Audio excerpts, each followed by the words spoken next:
श्री शिवाय नमस्तुभ्यं। 25 साल हो गए, 20 साल हो गए, 30 साल हो गए, संतान नहीं, तो पहले जल से अभिषेक कराना, अभिषेक कराकर उस जल का आचमन करने के बाद हाथ को खासा करना, धोना, उसके बाद में फिर वापिस बाबा का स्नान कराओ, फिर चंदन का लेपन कराओ, फिर एक लोटा जल चढ़ाकर बाबा का स्नान कराओ। बाबा का बड़ा सुंदर भाव से लाल चंदन से जो अभिषेक करता है, बाबा को लेपन कर कर फिर जल चढ़ समर्पित करता है, निश्चित है उसकी गोदी मेरा देव अधिदेव महादेव जरूर भरता है, ये निश्चितता है। हम तो बेटियों से भी कहते हैं, जिसका विवाह नहीं हो रहा हो, 25 साल, 30 साल, 27 साल, 28 साल, 32 साल, 40 साल हो गए हो, नहीं हो रहा हो बेटा बेटी का विवाह, उसे लाल चंदन का प्रयोग अशोक सुंदरी वाली जगह पर 7 बिंदी लाल चंदन की लगाकर 7 बेलपत्र 7 बिंदी पर रखिए और महाराज अपनी कामना कर कर भगवान से आइए, बाबा देगा, करेगा, 3-4 महीने में विवाह पक्का करेगा। ये लाल चंदन की महत्वता है शिव तत्व। जितने लोग आस्था पर सुन रहे हो और जितने लोग फेसबुक यूट्यूब पर सुन रहे हो और जितने इस पावन पंडाल और पंडाल के बाहर जहां जहां बैठकर सुन रहे हो, ध्यान दीजिए, गर्भ में संतान रहे और गर्भस्थ यदि संतान है, उसके शरीर का निर्माण पितृ कर रहे हैं।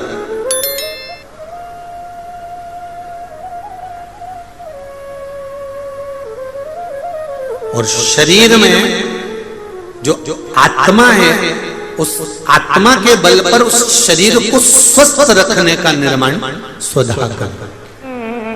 थोड़ा ध्यान दीजिएगा माताएं विशेष रूप से, और मेरे भाई लोग भी बहुत ध्यान से।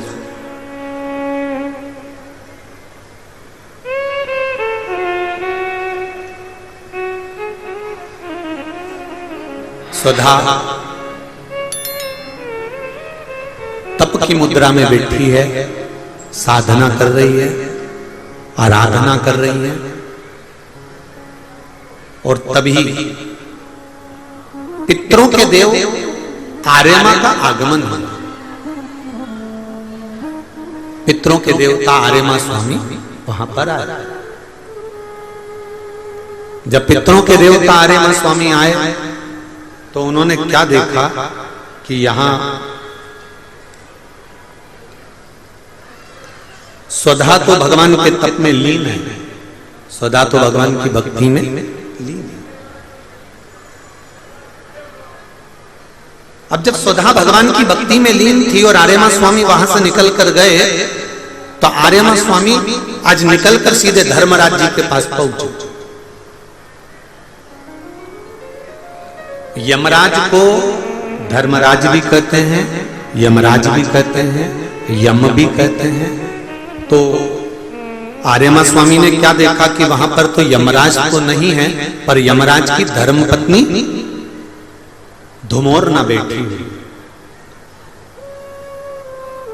यमराज की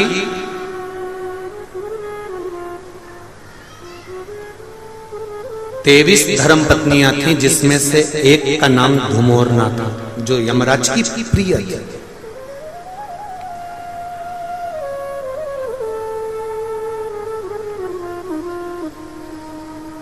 और धुमोरना,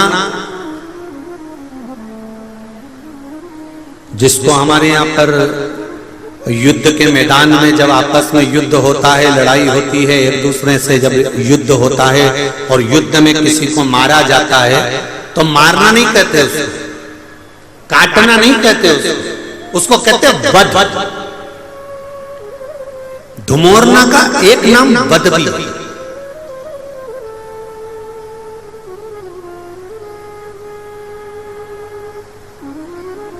धुमोरना बेटी है और उस धुमोरना की गोदी में उसका बेटा है, यमराज का बेटा, जिसका नाम है कतिला।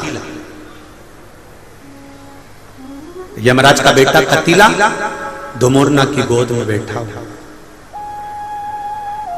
यमराज की पत्नी की गोद में। आर्यमा स्वामी का आगमन हुआ। आर्यमा स्वामी ने जब धुमोरना को देखा तो प्रणाम किया माताजी आप यहाँ पर हो, केवल एक निवेदन है आपसे। धुमोरना ने पूछा, बोलिए आर्यमा जी कैसे आना हुआ? आर्यमा स्वामी, आर्यमा स्वामी कहते हैं मुझे बस केवल जो स्वधा माता तप कर रही हैं उन तप करती हुई माता के पास आपको जाना और केवल पूछना है कि आप तप क्यों कर रही हो। तो धुमोरना ने कहा कि मैं अगर मुझे देखकर स्वधा कहीं भय तो नहीं खा जाएगी, स्वधा में कोई भय तो उत्पन्न नहीं होगा। थोड़ा ध्यान देना कथा पर विशेष। हमारे यहां पर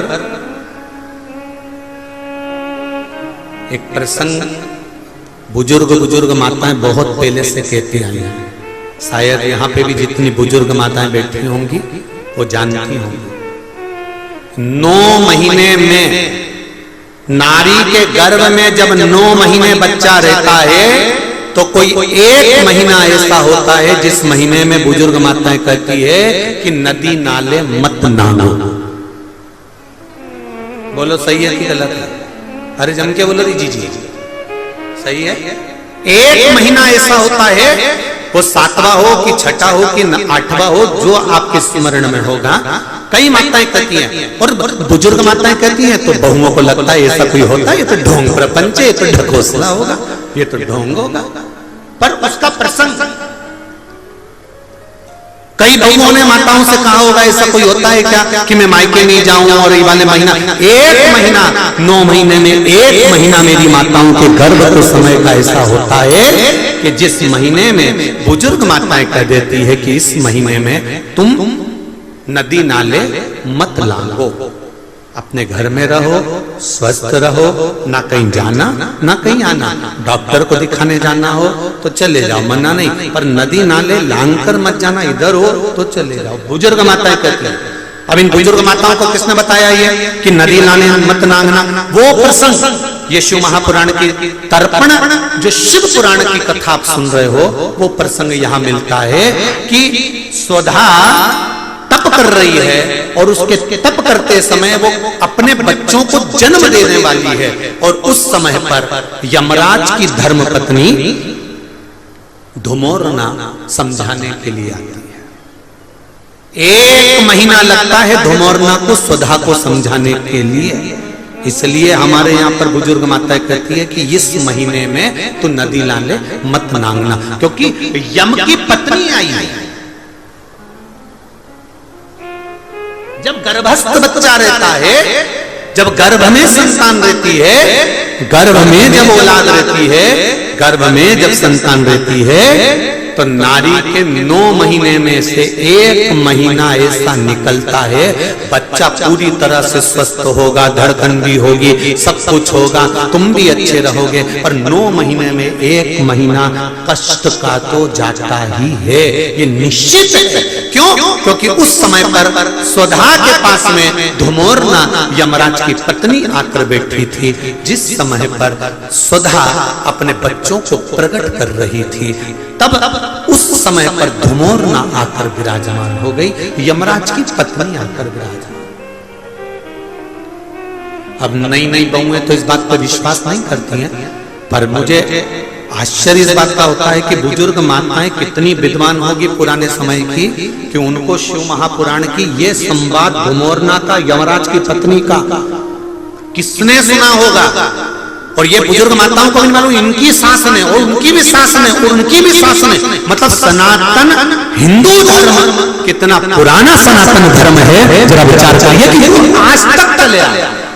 अब उसको लोग ढोंग के ले, ढकोसला के ले, चाहे कुछ के ले। अब ये तो अब यहाँ बैठकर आप लोगों को कुछ शिव पुराण के, कुछ स्कंद पुराण के, कुछ पद्म पुराण के, कुछ अग्नि पुराण के, कुछ नर्मदा पुराण के कुछ उपाय यहाँ से बता दिए जाते हैं। अब उसमें लोग हमें टोटका वाला महाराज कहें, चाहे जो महाराज के, उनकी मर्जी। आग लगे बस्ती में, सियोर वाला रहे मस्ती, अपने को क्या करना उसमें, वो जो बोले बोलता रहे।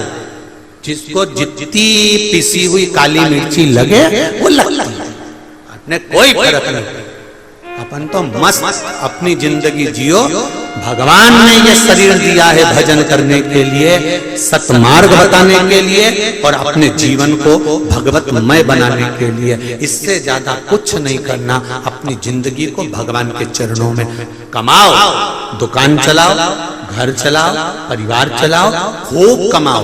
एक दुकान की जगह 4 दुकान करो, 25,000 की जगह 50,000 रुपए महीना कमाओ, खूब कमाओ, दिल से कमाओ, जितनी शरीर की कैपेसिटी है उससे ज्यादा कमाओ। बस एक निवेदन है, कमाई खूब दिल से करो। कमाने के बाद दान भी मत करो, किसी को मत दो, पर अपने ऊपर खर्च तो करो। जोड़ जोड़ के मत मरना रे, जोड़ जोड़ के मर गए और बाद में दुनिया के लोग उसका भोग करें। इसलिए मेरा माताओं से भी निवेदन है, तुम्हारी अलमारी में जितनी जोरदार जोरदार साड़ियां रखी हैं सब निकाल के पहन लो। मरने के बाद ऊपर याद आएगी मैंने वो पीले कलर की नहीं पहनी, तो कितना जीवड़ा दुखेगा। यमराज से कहोगी, यमराज बंस मोर एक बार फिर छोड़। यमराज के चल रही कि 2 चल, फिर रोते रोते कहोगे मैंने वो पीली वाली तो पहनी नहीं, अभी तो उसकी चोली सिलवाई थी, उसमें पीको करवाई थी, मैंने अपने हाथ से फाल लगाई थी, पर वो अभी मैंने पहनी नहीं है। यमराज एक बार छोड़ दे। यमराज की अब तो वो तेरी बहू पहनेगी।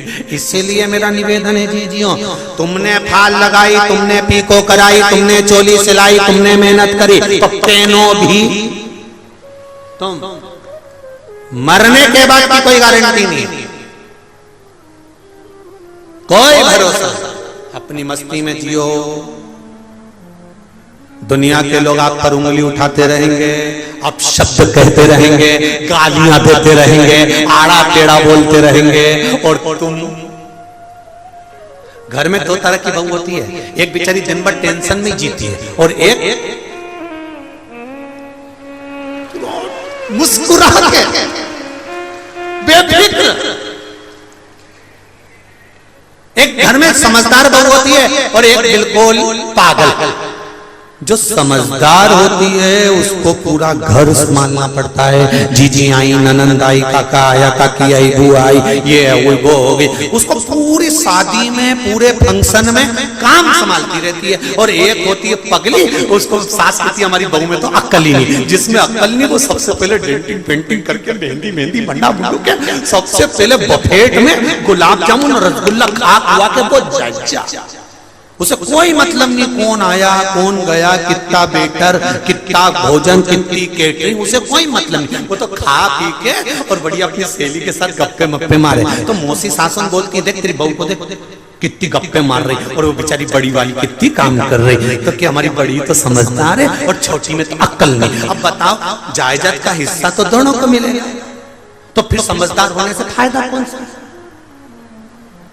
अकल से होने से फायदा मिलेगा तो उतना ही, जितना इसको मिला इतना इसको मिला, जितना इसको मिलेगा उतना उसको मिलेगा। तो क्या किसको रोई है? चादर तान के मस्त होकर जिंदगी जियो। 50 रुपए भी कमा रहे हो तो मस्त होकर जीना, रोकर नहीं। जब देखो जब आंख में आंसू भर कर हमारा तो व्यापार नहीं चल रहा, शिव जी को एक लोटा जल चढ़ा, भगवान का भजन कर, कीर्तन कर, मंत्र जाप कर, स्मरण कर। किसी से मत के कि ये नहीं हो रहा, शंकर जी के पास चले जा, एक लोटा जल चढ़ा, एक बेलपत्री दिल से चढ़ा। ज्यादा उनको चाहिए भी नहीं, कुछ भी नहीं चाहिए, बस दिल से भजन और कुछ। कितना पुरातन हमारा सनातन धर्म होगा कि बुजुर्ग माताओं को आज तक मालूम है कि 1 महीना नदी नाले मत। कितना पुरातन सनातन धर्म है, जरा विचार करो। अब इनको लोग समझे ना समझे, जो लोग ज्यादा VIP हो जाते हैं ना, तो वो दूसरों को ज्ञान बहुत देते हैं पर खुद अपने ऊपर अमल कभी नहीं करते। मेरा निवेदन है थोड़ा सा, जितनी बात आप कहते हो उतना खुद पर भी अमल करना सीखो, स्वयं पर।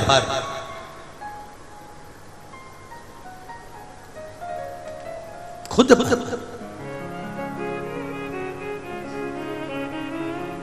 कह दिया बहुत कुछ, बखान कर दिया बहुत बहुत कह दिया, खुद पर थोड़ा सा भी लेकर नहीं आए तो वो जीवन बेकार। धुमोर ना पहुंची स्वधा के पास में, 1 महीने तक धुमोरना ने स्वधा को समझाया, पूछा क्या बात है, समझ में आया। तब धुमोरना वापिस यमराज के पास पहुंच गई। आर्यमा स्वामी फिर धुमोरना के पास पहुंचे।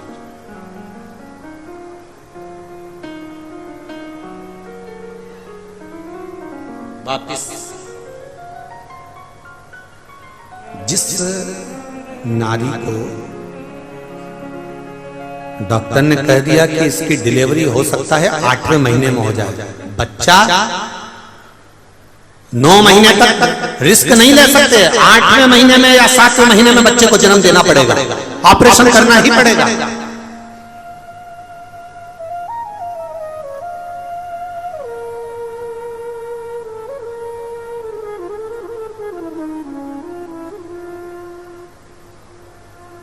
तब केवल एक बेलपत्री पर रखा हुआ एक चावल का दाना नारी का हाथ का स्पर्श कराकर स्वधा माता का नाम लेकर अशोक सुंदरी की जगह मालूम है सबको, अशोक सुंदरी वाली जगह पर केवल चढ़वा दीजिए, वो बच्चा पूर्ण तरह से 90 महीने में ही जन्म लेगा, 8वें में नहीं, और स्वस्थ, उसकी स्वस्थता रहे। क्या नाम लेना है? नाम बोलो पहले, जम के बोलिए जरा। आप लोगों से इसलिए बुलवा रहे हैं कि आप भूल ना जाओ। फिर से बोले एक बार, स्वधा। स्वधा का स्मरण।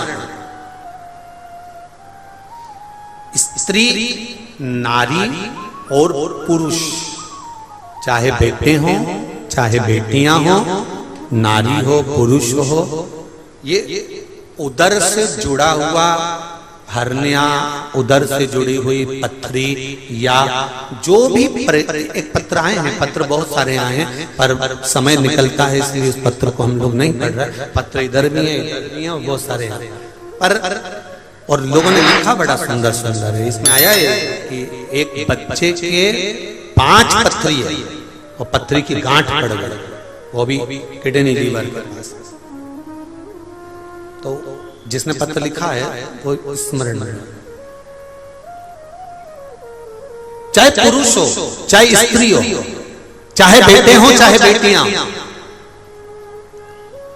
अगर उदर से जुड़ा हुआ कोई भी प्रॉब्लम है तो स्वधा का नाम स्मरण और शिव जी पे चढ़ाई गई एक दुर्वा, एक बेलपत्र या एक चावल का दाना और जल, ये बहुत फल देने वाला, बहुत।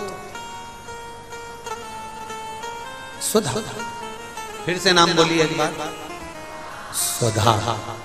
स्वधा का महाराज धुमोरना के पास में वापिस आर्यमा स्वामी पहुंच गए। और आर्यमा स्वामी जब धुमोरना के पास पहुंचे, धुमोरना अपने बेटे कतीला को लेकर बैठी थी। कतीला का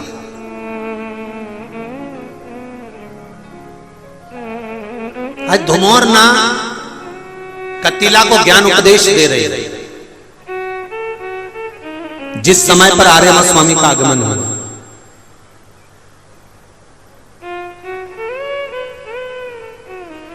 गलती थोड़ी सी होती है और भोगना बहुत पड़ता है। एक छोटा सा संवाद का स्मरण करें। आपको गुस्सा आया, आपको क्रोध आया, अगर आपने क्रोध पर संयम कर लिया तो ठीक है,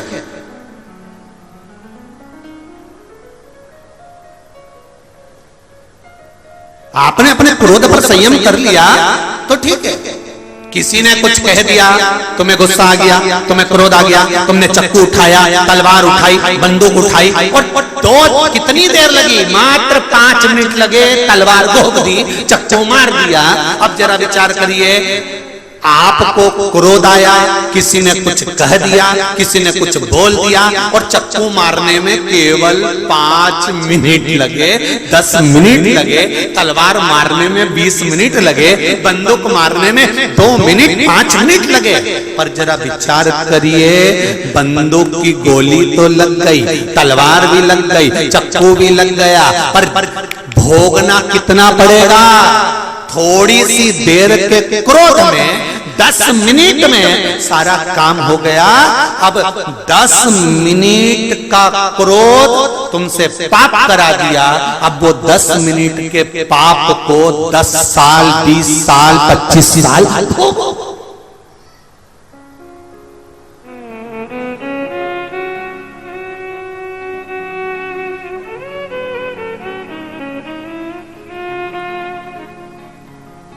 बैठे थे गौतम बुद्ध,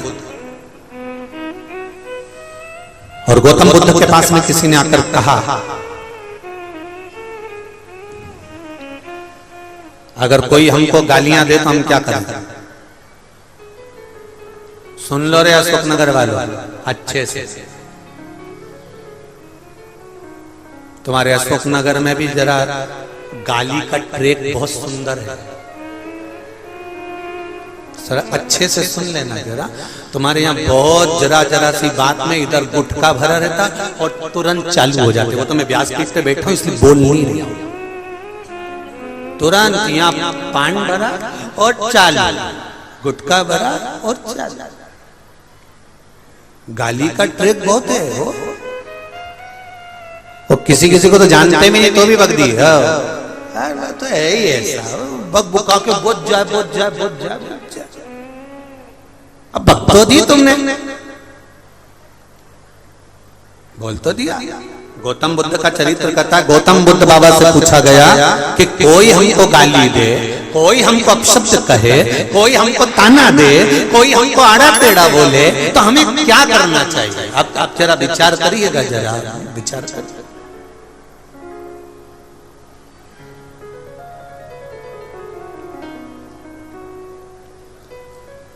हमने एक बात कही थी कल की कथा में कि पतंग और नाम जितना ऊंचा जाता है, काटने वालों की संख्या बढ़ जाती है। पतंग जितनी ऊंची जाएगी, काटने वाले ढेर इकट्ठे हो जाएंगे। जान दे अभी काटता हूं। नाम जितना ऊंचा होगा, उतना काटने वालों की संख्या बढ़ जाएगी। आज जितनी उन्नति की सीढ़ी पर चढ़ते जाओगे, उतना पांव खींचने वालों की संख्या बढ़ती जाएगी। क्योंकि ऊंच निवास नीच करतूती, देख न सकई पराई विभूति। ऊंचे ऊंचे सिंहासन पर बैठ गए, ऊंचे ऊंचे अहुदे पर बैठ गए, ऊंचे ऊंचे पद पर बैठ गए, और वहां बैठकर भी कोई आगे बढ़ रहा है तो उसको नीचे गिराने का सोचने बैठ गए। इतनी ऊंची पोस्ट पर बैठने के बाद कहां पद, प्रतिष्ठा, नाम। गौतम बुद्ध से पूछा गया, बताओ कोई गाली दे तो क्या क्या, कोई अपशब्द कहे तो क्या क्या? सुन लो जरा अच्छे से। गौतम बुद्ध बाबा कहते हैं, किसी पेड़ के नीचे बैठे थे, ऊपर से डाली टूट के नीचे गिर गई, तुम पेड़ का क्या बिगाड़ लो? सुन लो रे अशोक नगर वालों जरा अच्छे से, बहुत सावधानी से सुनना। भले तुम अगली बार मत बुलाना, पर सुन तो लो दिल से। और नहीं बुलाओगे तो क्या हुआ? अशोक नगर तो हमने देख लिया कि यहीं से सिरोन से होते आना, तो हम तो कभी भी भग जाएंगे, हमारा क्या टेंशन।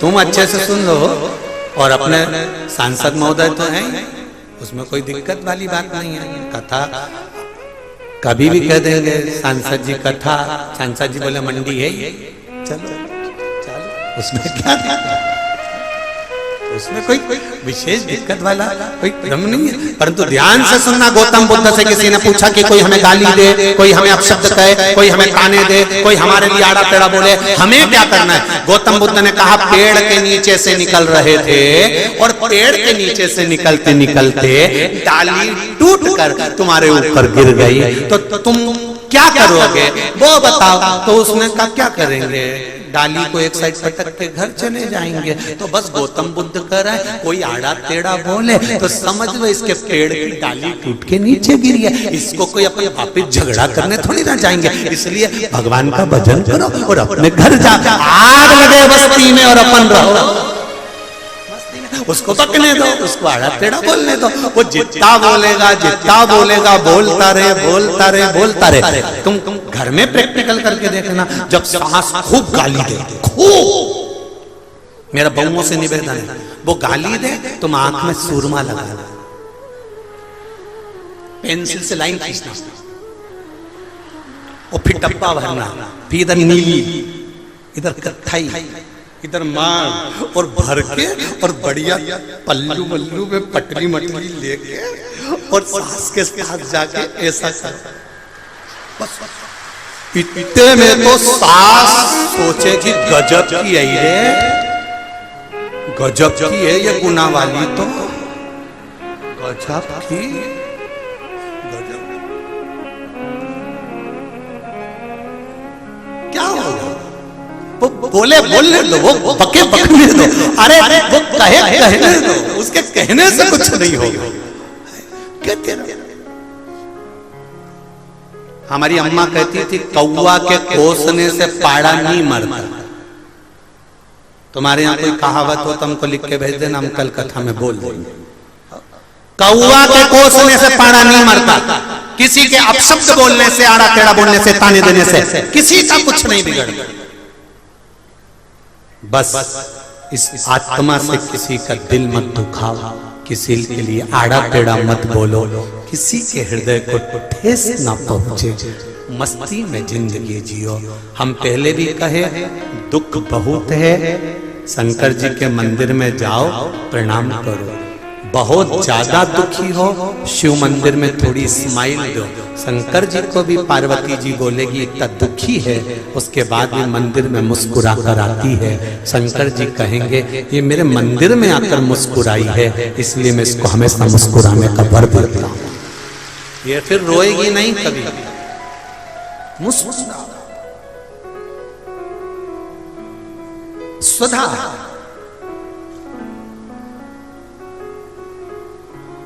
के पास से धुमोरना चली गई, अपने बेटे को ज्ञान उपदेश दे रही कि थोड़ी सी देर का पाप करा और भोगना 10-20 साल पड़ा।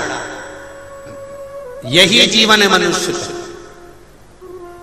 पाप थोड़ी सी देर का होता है और भोगना ना जाने कितनी योनियों में पड़ता है। कभी पशु, कभी पक्षी, कभी जलचर, कभी थलचर, कभी वायुचर, ना जाने कितनी कितनी योनियां हमको मिलती रही। इसलिए बार बार कहते हैं मत बुरे कर्म कर वरना पछताएगा, भगवान की आंखों से तू बच नहीं पाएगा, तू बच नहीं पाएगा। अरे ओ अज्ञानी मत करना, तेरे कर्म का फल भी तू ही पाएगा, जैसा किया तूने तेरे आगे आएगा। मत बुरे कर्म कर बंदे वरना पछताएगा, भगवान की आंखों से तू बच नहीं पाएगा, तू बच नहीं पाएगा। अच्छा कर्म करते चलो। धुमोरना के पास में आर्यमा स्वामी आ गए। आर्यमा स्वामी ने धुमोरना से पूछा कि ये पितरों की धर्म पत्नी स्वधा क्या चाहती है। धुमोरना ने कहा उसके गर्भ से संतान प्रकट होने वाले हैं। 3 बेटियों का जन्म स्वधा के सम्मुख में होने वाला है और वो 3 बेटियां साधारण नहीं है पितरों की।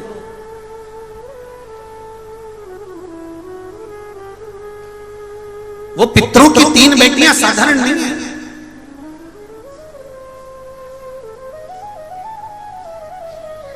शिव महापुराण में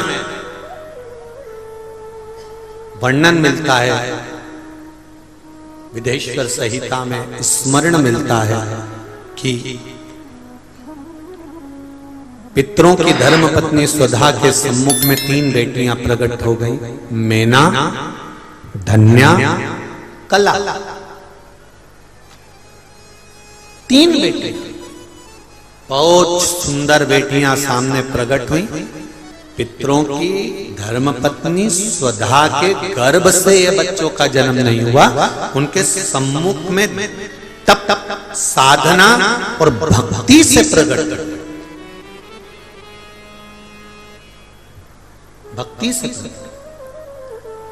जब डॉक्टर कह दे कि बच्चे की धड़कन नहीं है, जब डॉक्टर कह दे कि बच्चे को तकलीफ है, जब डॉक्टर कह दे कि इसको ये तकलीफ है, हम तो यहां तक कहेंगे जिनके बच्चा जन्म लेने के बाद में भी अगर माइंड से, श्रवण से, वाणी से, शरीर से अगर बच्चा जन्म लेने के बाद भी अगर तकलीफ में है तो स्वधा का स्मरण कर कर देसी गाय का घी शंकर भगवान पर लेपन करिए।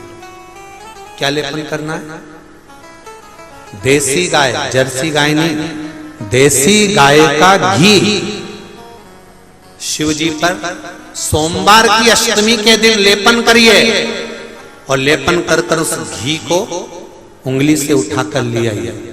जो बच्चा दृष्टि से, श्रवण से, वाणी से, शरीर से जन्म के बाद में तकलीफ में है और अवस्था उसकी छोटी है, अगर वो 10 साल के अंदर अंदर का है तो उस बच्चे की नाभि में वो घी थोड़ा सा कुनकुना कर कर ठंडा होने के बाद उसको डालिए और बच्चे की उस घृत से नैनों के पास, श्रवण शक्ति के पास थोड़ी थोड़ी मालिश करना सुधा माता के नाम से प्रारंभ करिए। थोड़ा दिन 2-3 महीने कर कर देखिए, बच्चे में थोड़ा थोड़ा सा फल आना प्रारंभ हो जाएगा और धीरे धीरे ठीक हो।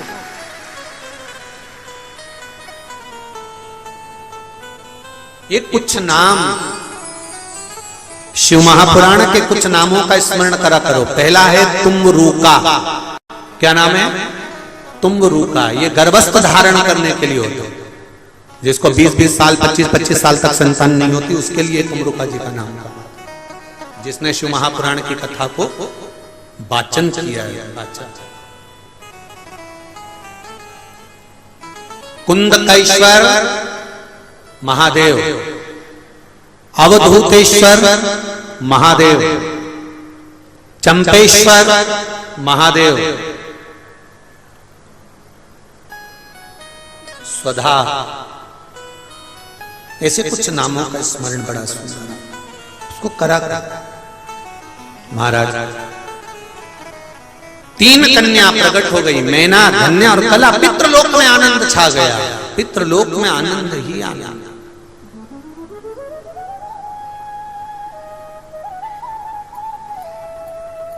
दक्ष प्रजापति के घर में बेटियां जन्म ली तो खूब नगाड़े, ढोल, बैंड बाजा बजाया गया, बड़ी प्रसन्नता हुई।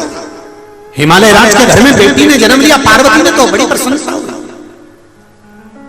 जनक जी के घर में बेटी ने जन्म लिया, बड़े प्रसन्न हुए। वृषभानु जी के यहाँ राधा जी का जन्म हुआ, बड़े प्रसन्न हुए।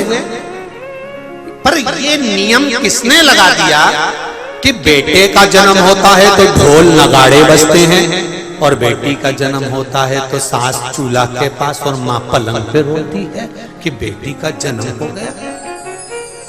शास्त्र उठाकर देखिए, पुराने समय से बेटी के जन्म पर कितनी खुशियां मनाई जाती हैं। बेटी के जन्म पर कितना आनंद होता है। क्यों? क्योंकि बेटा एक कुल को तारता है और बेटी दो कुल को तारती है। इसलिए बेटी के जीवन का खुशियां मनाना चाहिए। पर ना जाने कौन ने ऐसी अक्ल भर दी सब में, पता नहीं कौन ने ऐसी अक्ल दे दी कि बेटा जन्मे तो खुशियां मनाओ, खूब लड्डू पेड़ा गुलाब जामुन बड़ा बड़ा लड्डू बना के भेजो,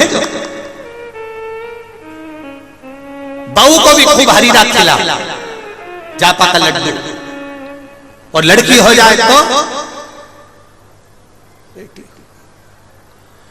हॉस्पिटल से बच्चा जन्म लेता है और माँ जब हॉस्पिटल से आती है ना, सास उतनी देर में उसके चेहरे से मालूम पड़ जाता है, वो नी भी बोलेगी तो मालूम पड़ जाएगा कि लड़का हुआ कि लड़की हुई। उसके हाथ की जो डोलची होती है ना दूध की चाय की, वो केतली, वो हिलने से मालूम पड़ जाता है। जब ज्यादा हिले तो समझ लो लड़का हुआ, और जो धीमे हिले वो केतली हिलने से मालूम पड़ जाता है कि छोरी हुई। एकदम चुप केतली लेके चली जा रही है। फिर तो पूछो भी मती कि लड़का हुआ कि लड़की हुई, समझ जाओ केतली नहीं हिल रही। जब केतली ज्यादा हिले तो समझ लो कि लड़का।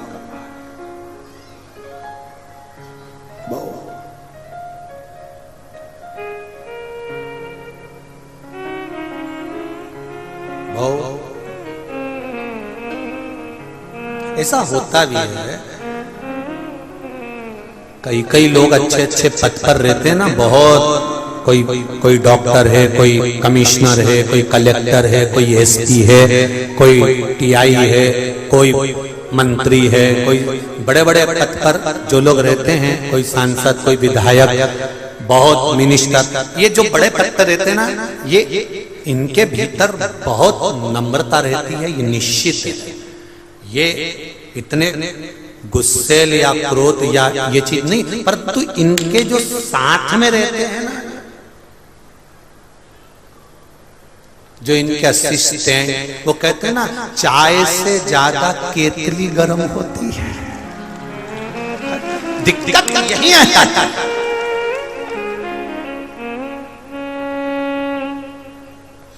वो बेचारा एसपी साहब तो कह रहे हैं कोई बात नहीं निकलने दो, नहीं सीटी बजाई।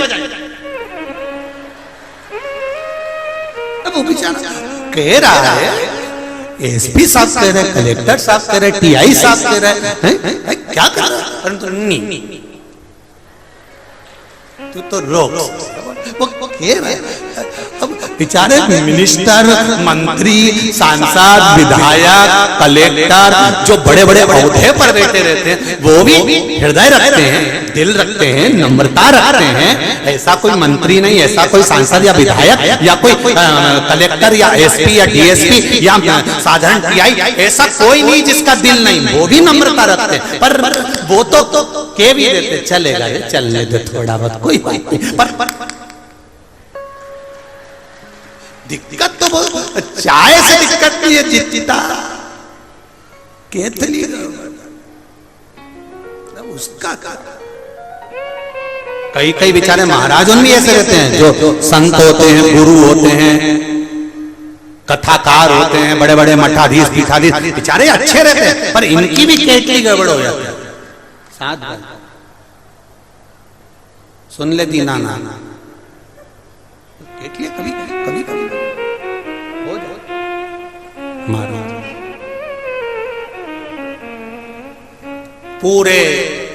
पूरे आनंद के साथ खुशियां मनाई जा रही है।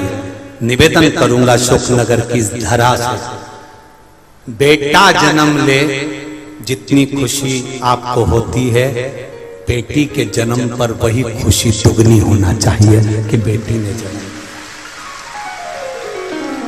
दो कुल को तार रही हैं मेरी बेटियां, दो कुल को।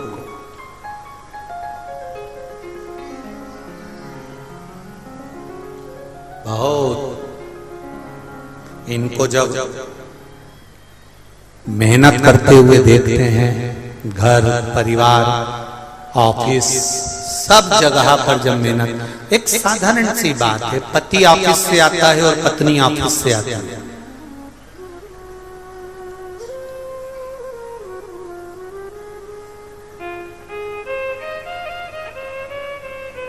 पति ऑफिस से आया और पत्नी भी ऑफिस से आई, दोनों नौकरी कर रहे हैं। पति ऑफिस से आया, बैग रखा, सोफे पे पड़ा, बैठा, आवाज लगाई, पानी लाओ, बैठा है, रिमोट उठाया, टीवी चालू कर लिया, देखता रहा, टेबल पे खाना चाहिए, टेबल पर सामान चाहिए, बैठा है, आराम से जूते खोल रहा है, चप्पल पहन रहा है, कपड़े बदल रहा है, सब आते से ही ऑफिस से आया और इसको खाने का सामान चाहिए, ये चाहिए, वो चाहिए।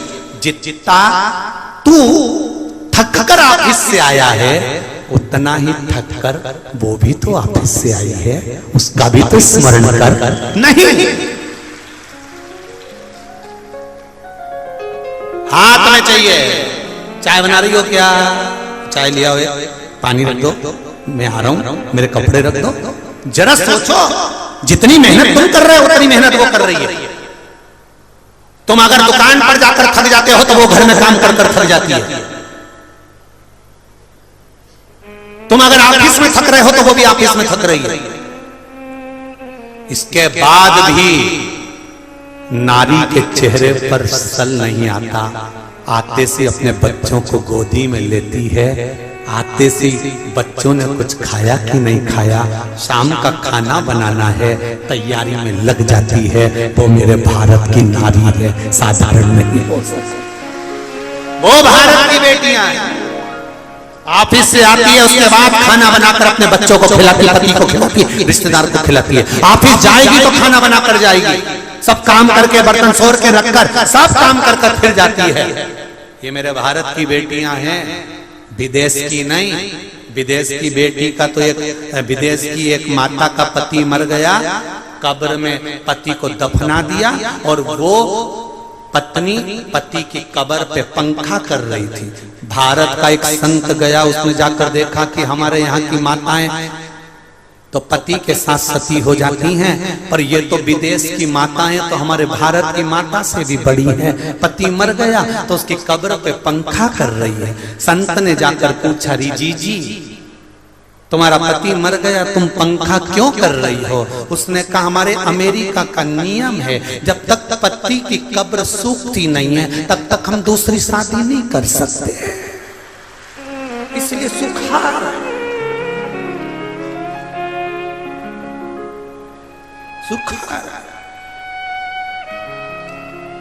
ये भारत की माँ है, ये भारत की माता है, ये गौरव है भारत की माताओं का, गौरव, सुख है भारत की माता, आनंद। देख, परिवार में सामंजस्य बना रहे, नंबर 1 होना चाहिए, सबका बराबर चलता रहे, ये भाव। तो यहाँ सनकादि ऋषियों ने श्राप भी दिया, सनकादि ऋषियों ने आशीर्वाद भी दिया। तीनों कन्या रोती रोती अपनी मां सुधा के पास पहुंच गई। अपनी माता सुधा के पास गई। यदि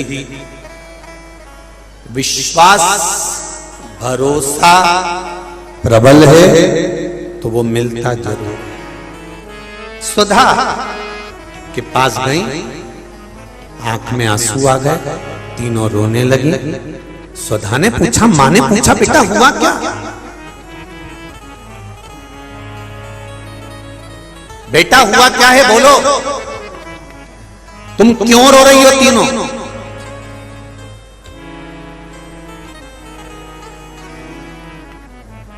मेरा माता और पिता से एक निवेदन है, आप अपने बच्चों के बेस्ट फ्रेंड बनिए, आप अपने बच्चों के अच्छे दोस्त बनिए।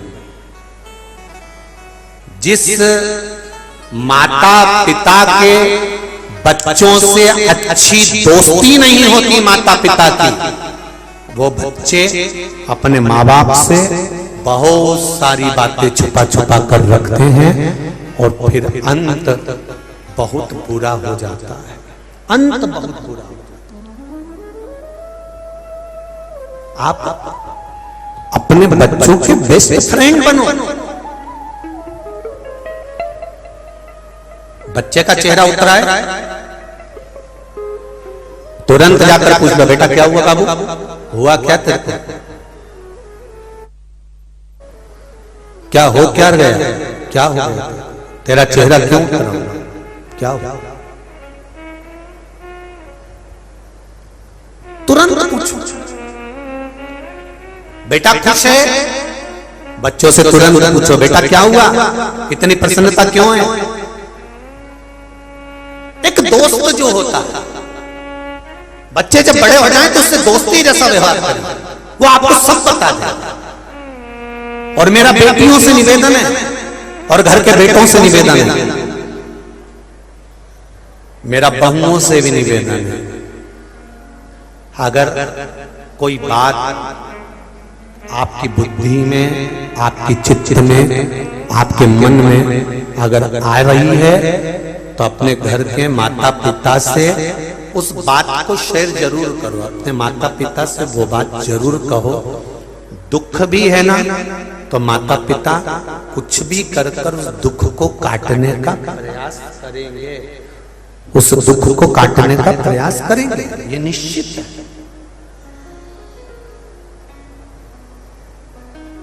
अब कहो तो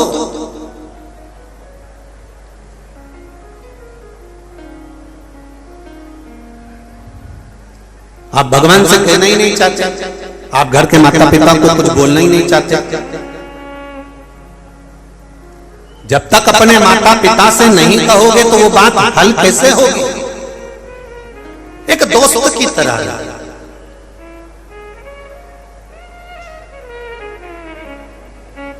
एक बहुत बड़ा वृक्ष,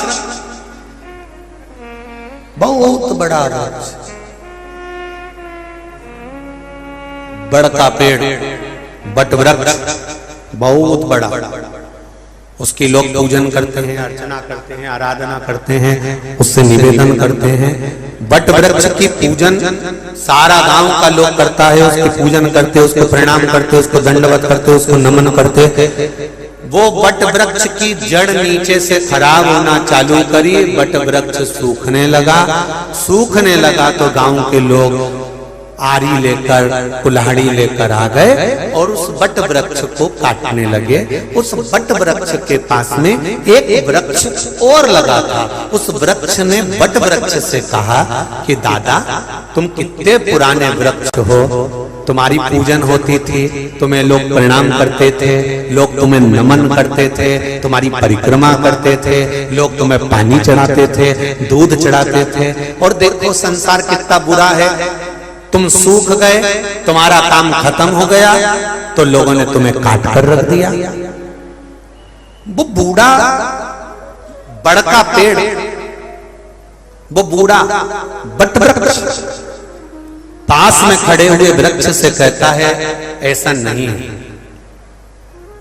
ऐसा नहीं है, इन्होंने मुझे प्रणाम करा, इन्होंने मुझे जल चढ़ाया, पर आज अगर वो मुझे काट रहे हैं तो अच्छी बात है, कम से कम मेरी ये लकड़ी इनके घर में काम तो आ जाएगी, और वो लकड़ी कुछ ना कुछ किसी का मकान तो बना देगी, उससे मुझे प्रसन्नता होगी, जिससे कोई उसमें रह सकेगा। अब दो चीज समझ लीजिए जरा अच्छे से, आपकी दुख की घड़ी में जैसे बड़का पेड़ सूखा, पड़ोस के पेड़ ने उसमें आग लगाना चाहिए कि ये लोग पूजन करते थे, आराधना करते थे, अब यही लोग काट रहे हैं। जब दुख की घड़ी आती है तब कई लोग आकर आपको आग लगाने का प्रयास करेंगे। तेरे भाई ने तेरे लिए ऐसा बोल दिया, तेरे रिश्तेदार ने तेरे लिए ऐसा कह दिया, तेरे कुटुंब वाले ने तेरे लिए ऐसा कर दिया। जब दुख की घड़ी आती है, दुख की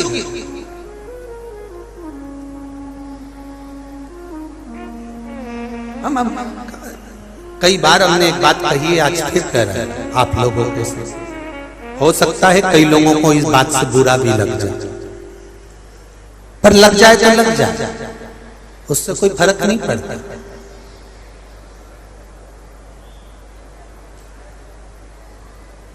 कहना चाहते हैं तो बड़े दिल से कहें। आप किसी के पास गए और आपने किसी के सामने जाकर आंख में आंसू भरकर रोए, हमें बड़ा दुखी हूं मैं, और किसी के शरीर में ऐसे ऐसे घूम के कहीं का देवी देवता आया और तुमने उससे कहा मैं बड़ा दुखी हूं, और उसने घूम घूम कर कह दिया तेरे ही घर का है जिसने तेरे ऊपर कुछ कर रखा। अब तुम्हारा दिमाग घूमेगा, 15 दिन पहले मेरी जेठानी से लड़ाई हुई थी, वही मेरे लिए कुछ न कुछ करा के आई होगी और उसी ने मेरा बर्बाद कर दिया। फिर तुम्हें याद आया कि मेरे मामा ससुर ने कुछ करा होगा, तुम्हें याद आया मेरी मौसी सास ने कुछ करा होगा। ये एक बात अपनी जिंदगी में दिमाग में अच्छे से बिठा कर रखना, संसार में किसी की सामर्थ्यता नहीं है कि कोई तुम्हारा बुरा कर दे। बुरा केवल तुम्हारा अपना कर्म कर सकता है, इसके सिवा कोई बुरा नहीं। संसार में किसी की सामर्थ्यता नहीं है। कोई कहता है इसने जादू कर दिया होगा, कोई कहता है इसने टोना कर दिया होगा, कोई कहता है इसने ये कर दिया होगा। संसार में किसी की सामर्थ्यता नहीं है कि कोई तुम्हारा बुरा कर दे। अगर बुरा करने वाले बैठे होते तो सबसे पहले मोदी या टाटा बिरला या अंबानी कोई निपटा देते। अगर इतनी शक्ति होती, बोलो री जी सही है कि गलत है? संसार में अगर बुरा करने वाले होते तो सबसे पहले ये विद्या करके इसको निपटा दो और ये विद्या करके उसको निपटा दो। संसार में कोई किसी का बुरा नहीं कर सकता। शिव महापुराण की कथा, शमशान में रहने वाला मेरा भोलेनाथ माता पार्वती से कहते हैं, पार्वती किसी की सामर्थ्यता नहीं कि कोई किसी का बुरा कर दे। बुरा तो केवल उसका किया गया कर्म करता है, और कर्म का भोग तो परमात्मा को भी भोगना पड़ता है। सीता जी ने चिड़िया को कैद में रखा तो उनको कैद में रहना पड़ा। राम जी ने छुपकर बाण छोड़ा सुग्रीव को मारने के लिए, बाली को मारने के लिए, जब छुपकर छोड़ा तब उस समय पर उस बाली को मारने के लिए बाण छोड़ा तो वही बाली ने छुपकर इसको मारा। वही बाली छुपकर इसको। कृष्ण अवतार में छुपकर बाण छोड़े। कर्म का भोग भोगना है। बस ये बुरा भला तो जाने दो कि कौन ने बुरा करा कौन ने भला करा। हाँ एक बात जरूर है, दुनिया के लोग कितना ही कुछ कर लें, आप शंकर की शरण मत छोड़ो। जब एक लोटा पानी रोज शिव जी को चढ़ाने के लिए जाओगे तो 16 साल के बाद अगर वो बच्चे दे सकता है तो क्या हमारे संकट नहीं हट सकता है? उससे एक कतराया है। देखिए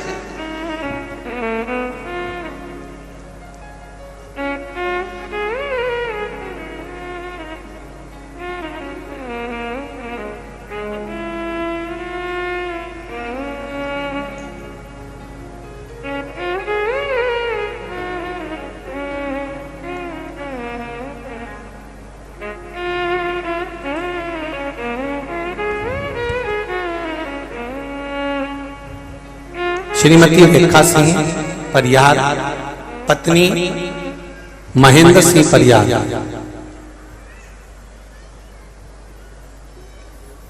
ज्योति शिवपुरी से आई हुई है। कहीं बैठी हो तो हाथ हिला सकते हैं, जहां कहीं भी बैठी हो हाथ हिलाइए।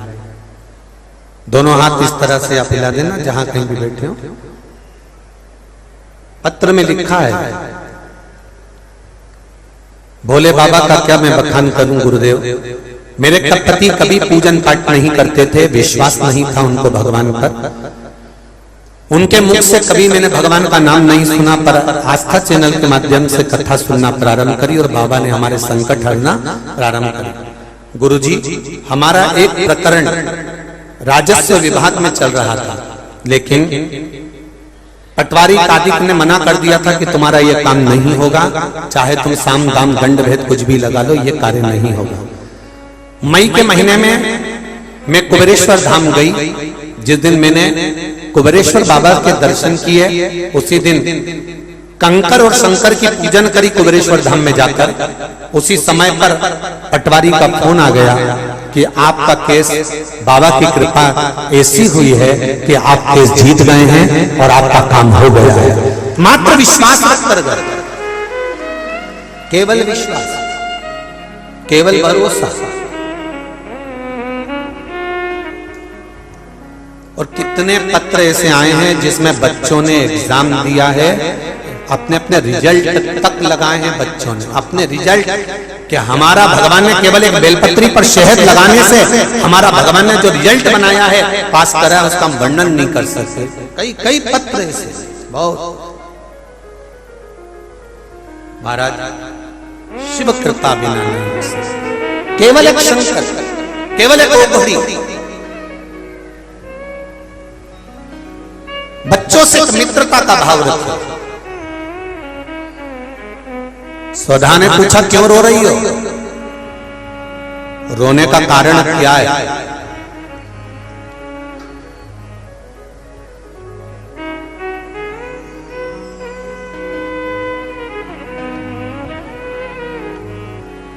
क्या कारण है रोने का? क्यों रो रहे?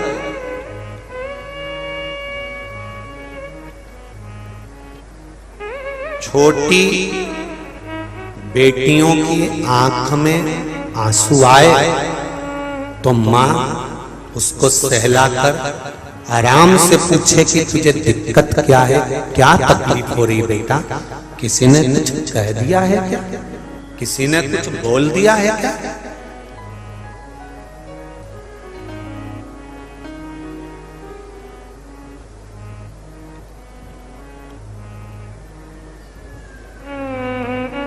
क्या किसी ने कुछ कहा है? क्या किसी ने कुछ बोला है?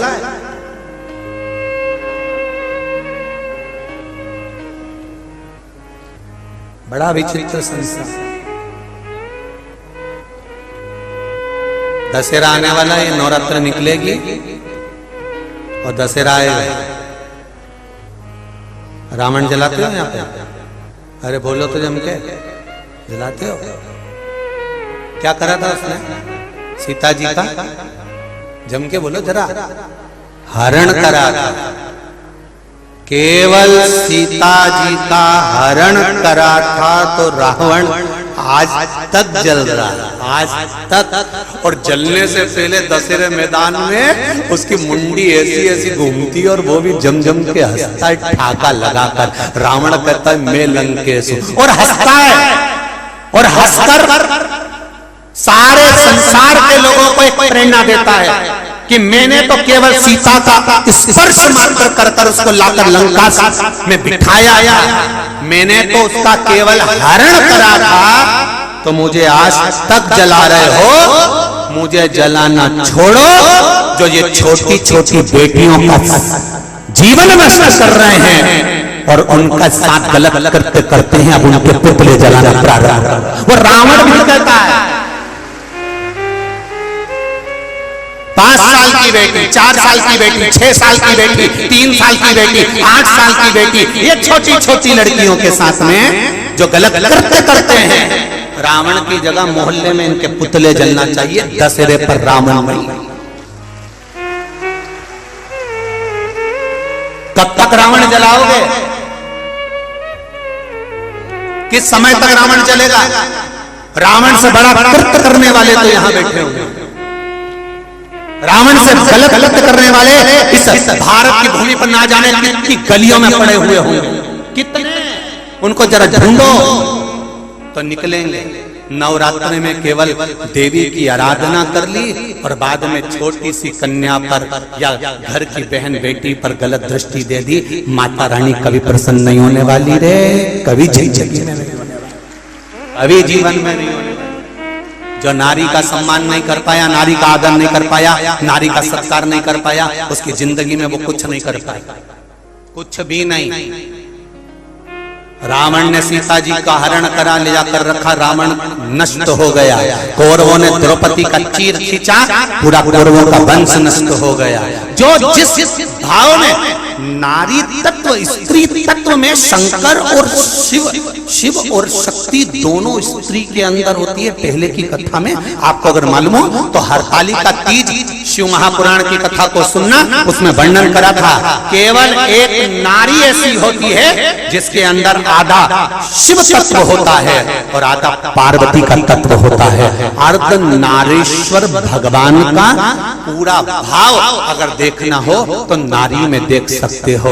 उसके जब जीवन में दुख आता है अकेली खड़ी रहती है जूझने के लिए, अकेली, तब उसके साथ शिव होता है। पूरे परिवार पर जब बोझ आ गया, पूरा परिवार जब दुखी हो गया, सारा घर का व्यक्ति रो रहा होता है, केवल एक नारी ऐसी होती है सबको धीर बंधवा देती है। चिंता मत करो, सब अपने काम में लगे, वो अंदर जाकर भोजन बना देती है, सबके लिए तैयारी कर कर रख देती है। तुम टेंशन मत लो, तुम करो, मैं हूं, संभाल मांगे। क्या उसको दुख नहीं है? क्या उसको तकलीफ नहीं है? क्या उसके जीवन में आंखों में आंसू नहीं है? कितना दुख झेलती, कितना उस ये नवरात्रे केवल देवी की आराधना के नहीं, ये नवरात्रे नारी शक्ति के सम्मान के नवरात्रे हैं कि हमें नारी का आदर कैसे करना है, हमें नारी का सम्मान कैसे करना है, हम कैसे सम्मान करें उनका, कैसे आदर। स्वधा ने अपनी बेटियों से पूछा तुम्हारी आंख में आंसू क्यों है, क्यों रो रही हो? मैना ने कहा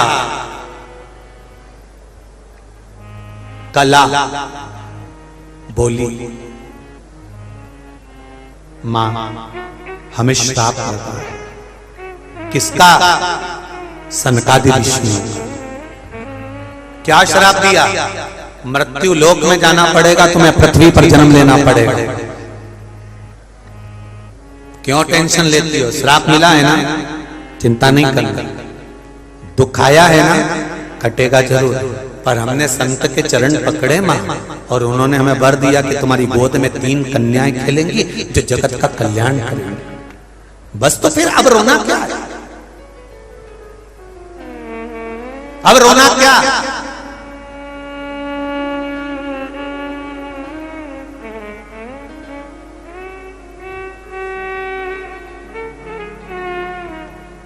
अगर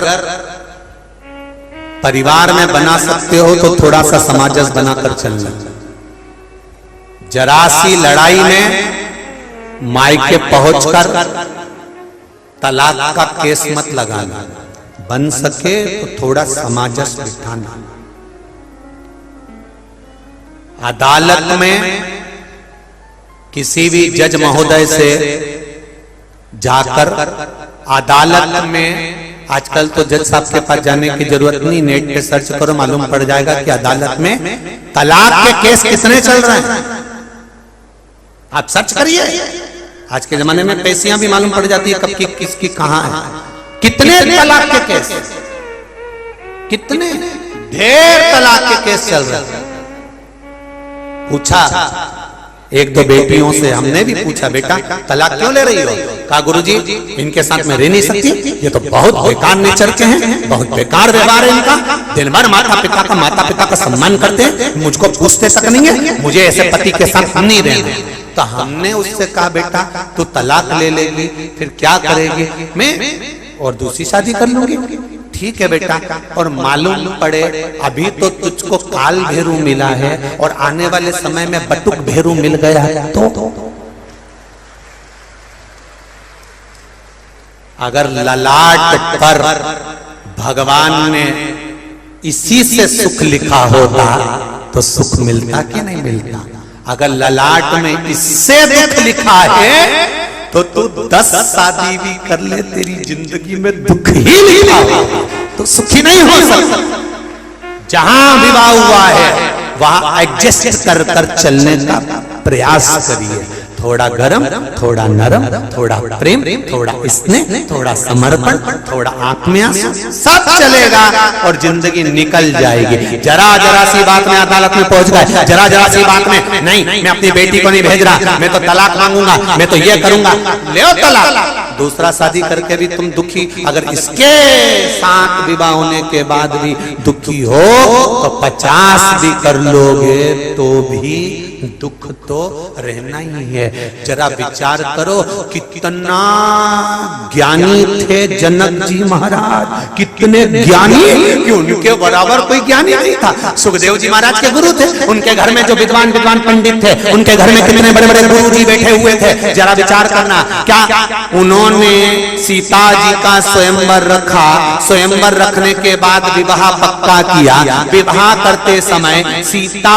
और राम का क्या मिलान नहीं करा होगा, शादी की तारीख नहीं देखी होगी। कथा में हमारे पूज्य श्री पंडित प्रदीप जी मिश्रा ने जो भी उपाय इस कथा के दौरान बताए हैं, अगर आप इन उपायों को अपने जीवन में निरंतर करते हो तो आपको अवश्य ही लाभ प्राप्त होगा। तो भक्तों, इसी के साथ आज के श्री शिव महापुराण के अध्याय को यही समाप्त करते हैं। मिलते हैं एक और नए अध्याय के साथ, तब तक के लिए हर हर महादेव। प्यारे भक्तों, अगर आपने अभी तक हमारे चैनल को सब्सक्राइब नहीं किया है तो प्लीज चैनल को सब्सक्राइब करके कमेंट बॉक्स में हर हर महादेव अवश्य लिखिएगा। और श्री शिव महापुराण कथा का भाग 2 देखने के लिए हमारे चैनल को सब्सक्राइब करके कमेंट बॉक्स में हर हर महादेव अवश्य लिखिएगा। तो भक्तों, मिलते हैं एक और नए वीडियो के साथ, तब तक के लिए हर हर महादेव।